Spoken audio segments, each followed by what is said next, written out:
E aí, meus amigos, estou de volta. Vamos falar aí da final da Copa do Brasil, né? Porque vai ter assunto para a gente comentar aqui em relação a futebol. A gente já sabe, né?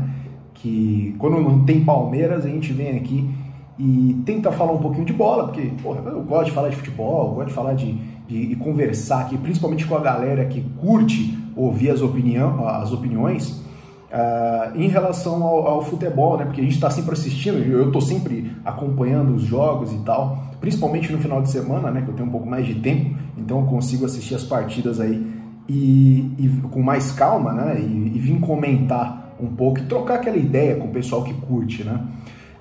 Vamos começar logo, porque é o seguinte, cara, o Flamengo, assim, eu vejo hoje esse time do Flamengo atual numa disparidade tão absurda, por ruim, para baixo, em relação a qualquer outro time, sei lá, de 2019 para cá, velho. Sinceramente, eu acho que é o Flamengo com o pior futebol desde aquele tempo. De 19 para cá, é o pior Flamengo, assim, disparado. Um time que não consegue propor jogo dentro de casa, numa final. Um time que não consegue organizar minimamente uma partida de futebol de 90 minutos, com um técnico que nunca ganhou absolutamente nada, porque essa é a grande realidade, tá? O Sampaoli é muito ruim como técnico, mas muito ruim, muito ruim. Eu acho que ele tem aí no histórico dele de títulos uma Copa América com o Chile, lá no Chile, no caso, no país sede ali, e também um clausura, um campeonato argentino e tal, alguma coisa assim. Ou seja, tem uma carreira gigante em relação a tempo, mas não tem título de expressão, principalmente para comandar o Flamengo, tá? Que vinha muito bem antes disso, porque estava se encaixando, por exemplo, ali com o Dorival. Eu acho que esse foi um erro gigantesco da diretoria do Flamengo. Assim, eu acho que foi o maior erro desses últimos aí. Tirando contratação, tirando tudo. Se a gente for falar aqui de Cebolinha, que pagaram 100 milhões no Cebolinha, algumas outras também que não deram certo e pagaram demais aí.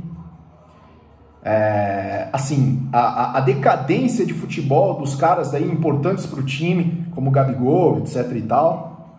Eu acho que esse para mim foi um dos piores erros da diretoria do Flamengo nesses últimos tempos, que foi dispensar o Dorival Júnior, que tinha ganhado uma Copa do Brasil e uma Libertadores.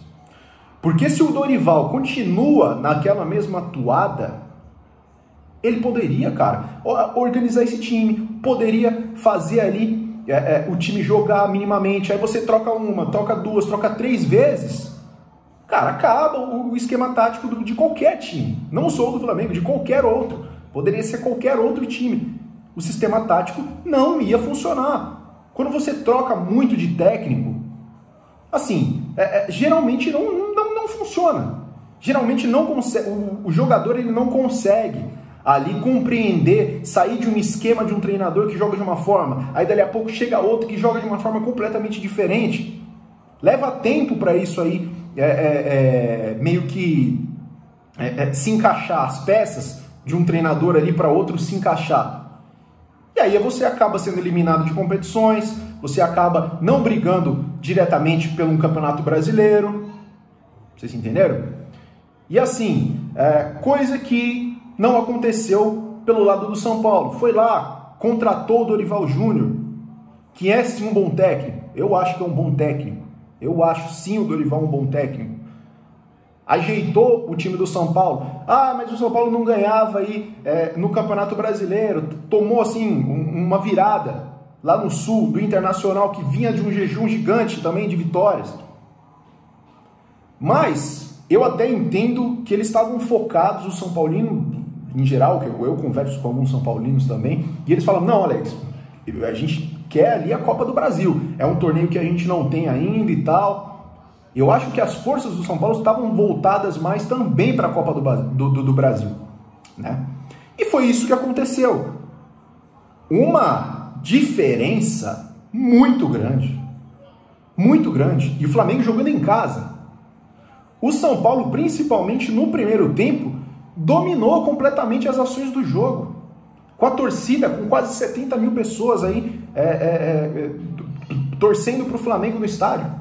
Com o estádio todo empurrando o time contrário aí.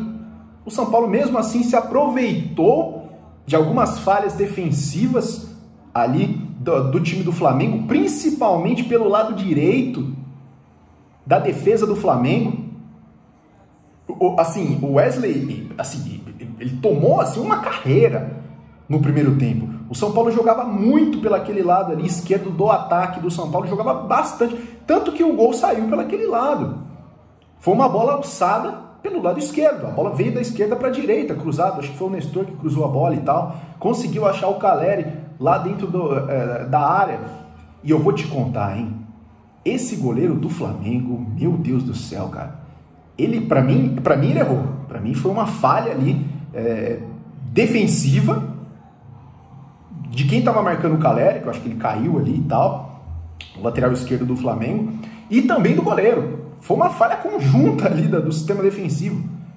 O Caleri não tinha nada a ver com isso, foi lá e cabeceou a bola sozinho, cabeceou a bola para dentro do gol.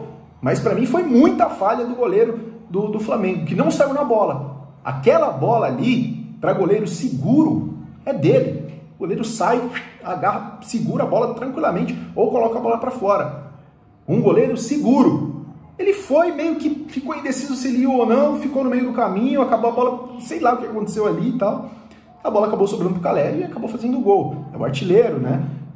Um dos artilheiros aí do time do São Paulo. Né? E assim, o segundo tempo foi o seguinte, cara. O segundo tempo, me pareceu, tá? Me pareceu que o São Paulo deu uma recuada. Mas até pelo fato de ter cansado, pelo ímpeto que o São Paulo colocou aí no primeiro tempo. Foi uma carreira absurda em cima do Flamengo. Então o Flamengo, assim, uma questão normal, uma questão natural, tinha que ir para cima do time do São Paulo no segundo tempo. Foi o que aconteceu. O São Paulo deu uma cansada e tal ali, e etc. O Flamengo foi para cima. Mas o que eu vi no time do Flamengo é assim, não ter força para conseguir organizar a jogada. O Arrascaeta nesse time faz muita diferença, cara. Faz muita diferença. Para quem tá vendo de fora, assim como eu, assistir o jogo, o Arrascaeta é o organizador de jogadas do Flamengo. O Flamengo não tinha organizador de jogada. Muitas bolas ali tentadas alçadas para dentro da área. Às vezes muito do que acontece com o Palmeiras eu fico muito puto, porque esse último jogo do Palmeiras contra o Goiás, o Palmeiras cruzou mais de 40 bolas para dentro da área, e eu acho que esse não é o caminho de um time que está ali querendo algo grande, 2, 3 competições. Eu acho muito pouco, principalmente aí para as duas equipes que são as duas maiores salários, maiores folhas salariais aí do Brasil.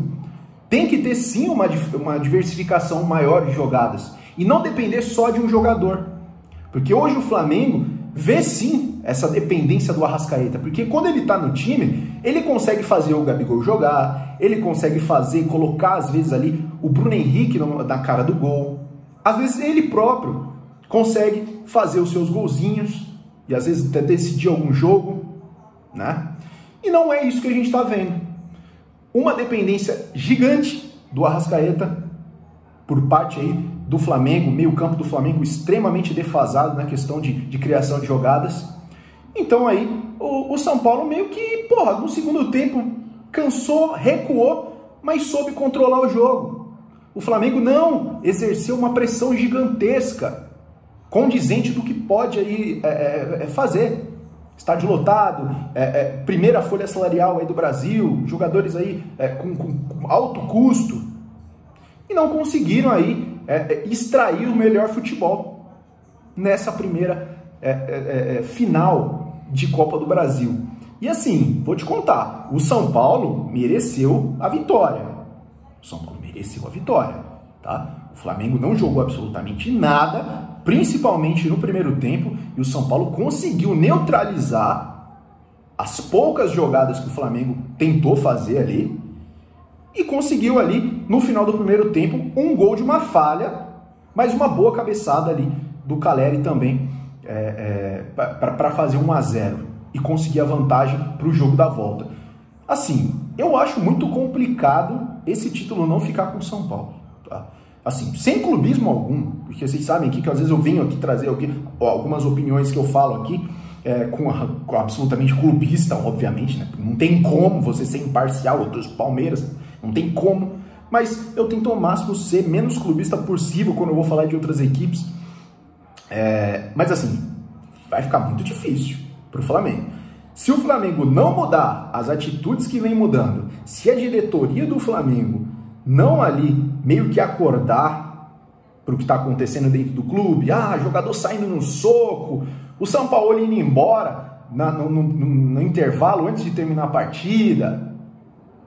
Se o Flamengo não acordar, eu acho que o título inédito da Copa do Brasil pode sim ficar com o São Paulo, tá bom? Então é isso aí, falamos um pouco da partida, deixamos aqui os comentários, né, em relação a essa primeira final da Copa do Brasil. Óbvio que vai ter outra final, a gente vai estar acompanhando, eu vou estar assistindo, porque a gente está sempre assim, principalmente, acho que vai ser domingo, né? Então com certeza eu vou estar assistindo, tá? Então ali, até um próximo vídeo. Se você curtiu aqui as opiniões do canal, se vocês gostam aqui das opiniões, eu sei que muita gente, tem muito São Paulino, tem muito flamenguista que acompanha aqui, até por essas opiniões de outras equipes. Se você acompanha, se você não acompanha, já verifica aí o botão de inscreva-se, se inscreva aí no canal, dá essa força pra gente, deixa o like também, importante aqui para enviar as nossas opiniões para outros torcedores aí, tá bom? Tamo junto, meus amigos, avante palestra, Palmeiras na Libertadores, vamos que vamos, ainda dá no Campeonato Brasileiro, hein? Ontem o Botafogo perdeu pro Galo, ainda dá para sonhar com o Campeonato Brasileiro, hein, Palmeiras? Tamo junto, meus amigos.